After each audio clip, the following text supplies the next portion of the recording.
members. Today we'll be talking about international threats.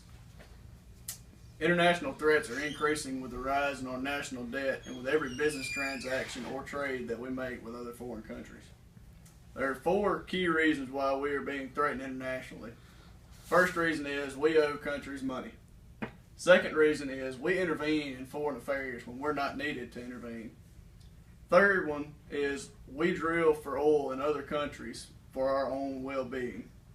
And the fourth one is we are too quote-unquote soft-hearted about other countries' well-being.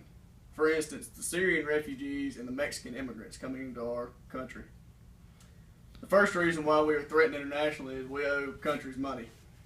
For instance, the majority of our national debt is owed to China right now because of the goods that we buy from them, and we don't pay them back for those goods that we buy. One way that we can lessen our threat internationally is to actually start paying back what we buy. So if we buy 100,000 vehicles from China, we need to pay them the amount that they charge for those vehicles to ship them to the United States and for the sales price of them also. The second reason we're threatened internationally is because we intervene in foreign affairs when we are not needed to intervene. For instance, the war in Iraq that we intervened in, that spread from Iraq to Afghanistan to, well, that was it. We didn't need to intervene in that certain affair, but we did anyway because we thought we could help. The way that we could prevent from being threatened by intervening in foreign affairs is to just stay out of all other foreign affairs. Don't worry about things that they do. Don't worry about the things that's going on in their country at the time. We just need to mind our own business and worry about things that's going on in our country. The third reason we are being internationally threatened is we drill for other countries' oil for our own well-being. There are over 200,000 drill ships and drill rigs in the Eastern Hemisphere right now in countries like Africa, India, China, and Japan.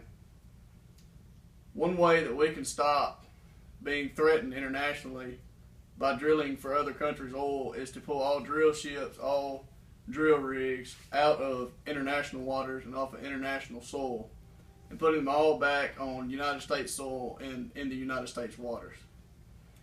The fourth and final reason we are being internationally threatened right now is we are too quote-unquote soft-hearted about other countries' well-beings. For instance, the Syrian refugees and the Mexican immigrants.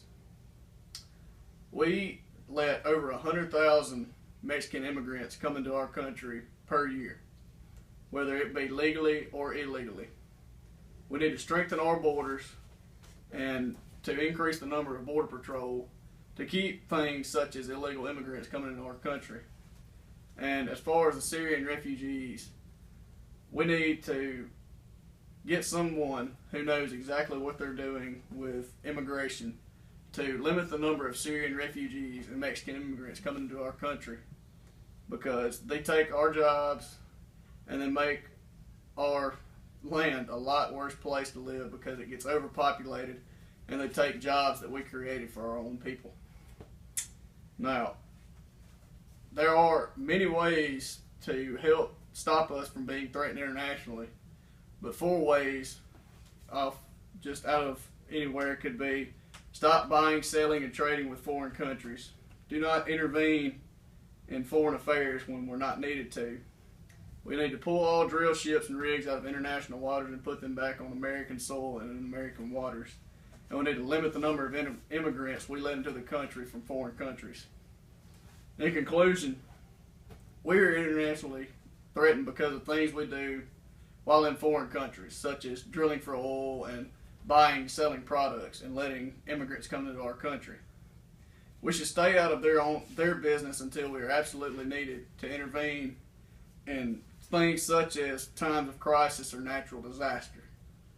Some benefits of staying out of foreign countries' business include a better income for the United States by pulling all of our manufacturing and things like that and putting them back in the United States so we can have more jobs open up for American people, will increase their income, and the taxes will drop also.